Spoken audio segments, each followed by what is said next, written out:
సూర్యాపేట జిల్లా చిలుకూరుకు చెందిన నిఖిల్ అనుమానాస్పద మృతి కేసులో సీబీఐ కేసు నమోదు చేసింది. హైకోర్టు ఆదేశాల మేరకు రంగంలోకి దిగిన సీబీఐ చిలుకూరు పోలీస్ స్టేషన్లో నమోదైన నిఖిల్ అనుమానాస్పద మృతి కేసును సీబీఐ రిజిస్టర్ చేసింది. మొదట అనుమానాస్పద మృతిగా నమోదు చేసిన కేసులో హత్య జరిగిందని కుటుంబ సభ్యులు ఆరోపిస్తూ హైకోర్టును ఆశ్రయించారు. దీంతో కోర్టు ఆదేశాల మేరకు ఇప్పుడు సీబీఐ దర్యాప్తు చేపట్టింది. సూర్యాపేట జిల్లా చిలుకూరు మండలం విద్యానగర్కు చెందిన ధరావత్ భాస్కర్ కుమారుడు నిఖిల్ 2022 అక్టోబర్ 9న ఇంటి నుంచి బయటకు వెళ్లి తిరిగి రాలేదు. కుమారుడి కోసం కుటుంబ సభ్యులు వెతికినా ఆచూకీ లభించలేదు.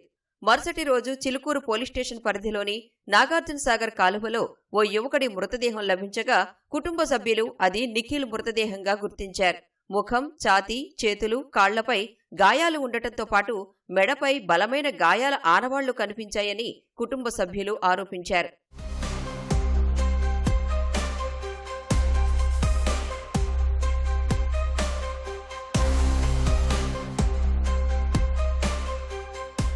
నిఖిల్కు ఓ యువతితో ప్రేమ వ్యవహారం ఉందని, దీని కారణంగానే ఆమె కుటుంబ సభ్యులు మరికొందరూ కలిసి హత్య చేసి కాలువలో పడేశారని తండ్రి భాస్కర్ పోలీసులకు ఇచ్చిన ఫిర్యాదులో పేర్కొన్నారు. ఇందులో కొందరి పేర్లను అనుమానితులుగా పేర్కొంటూ వారిపై చట్టపరమైన చర్యలు తీసుకోవాలని తెలిపారు. అయితే అప్పట్లో చిలుకూరు పోలీసులు ఈ ఘటనను సిఆర్పిసి సెక్షన్ 174 కింద అనుమానాస్పద మృతి కేసుగా నమోదు చేసి దర్యాప్తు చేపట్టారు. దర్యాప్తు సక్రమంగా జరగలేదని భావించిన నిఖిల్ కుటుంబ సభ్యులు హైకోర్టును ఆశ్రయించారు.